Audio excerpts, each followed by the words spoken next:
ఎందుకు నేను ఇంతగా చెప్తున్నానంటే ఈరోజు జగనన్న అనుకున్నవన్నీ సాధించాడు. ఆయన బిజినెస్ మ్యాన్ గా సక్సెస్ఫుల్, ఆయన ఫ్యామిలీ మ్యాన్ గా సక్సెస్ఫుల్, ఆయన సీఎం గా సక్సెస్ఫుల్. ఇంకేమవసరం ఉంది?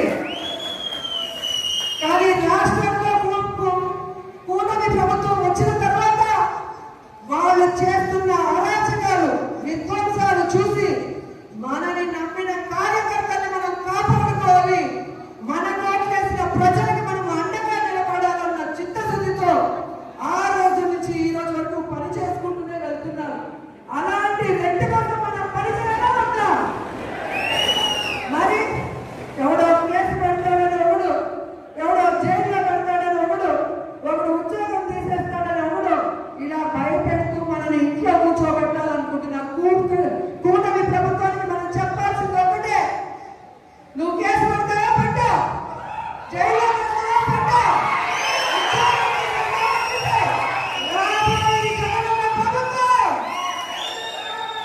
కేసులు పెట్టిన వాళ్ళకి, విధ్వంసాలు సృష్టించిన వాళ్ళకి వడ్డీతో సహా ఇచ్చేస్తాం.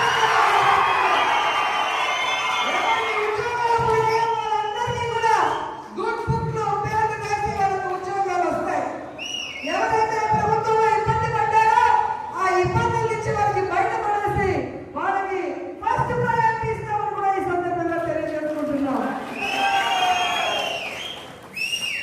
ఇప్పటికే జగన్మోహన్ రెడ్డి గారు ప్రకటించిన విధంగా రైతులకి అండగా రాష్ట్ర వ్యాప్తంగా మొన్ననే పోరాటం జరిగింది. రేపు ఈ విద్యుత్ బిల్లుల పెంప మీద రాష్ట్ర వ్యాప్తంగా నియోజకాల వారీగా ఉద్యమం జరుగుతుంది. అందరూ కూడా వచ్చి ఆ ఉద్యమంలో పాల్గొనాలి అని ఈ సందర్భంగా తెలియజేసుకుంటున్నారు. అలాగే జనవరి 3వ తేదీ విద్యార్థుల కోసం ఫీజు రింబర్స్మెంట్ కోసం జగనన్న పిలుపునిచ్చాడు.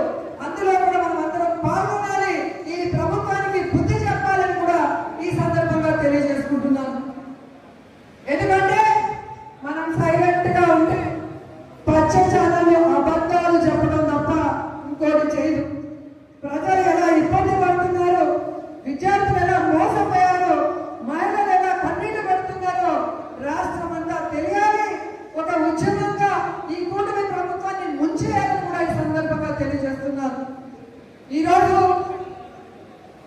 ఇంత వర్షంలో కూడా పార్టీ సర్వసభ సమావేశం అనగానే ఈరోజు ఒక్కొక్కరు జగనన్నకి మేమున్నామంటూ బయటకు వచ్చినందుకు మీ అందరికీ పాదాభివందనాలు తెలియజేసుకుంటూ ఈ కార్యక్రమాన్ని ఇక మన ఎంపీ గురుమూర్తి గారు మాట్లాడాలని ఆయనకి హ్యాండ్ ఓవర్ చేస్తున్నాను.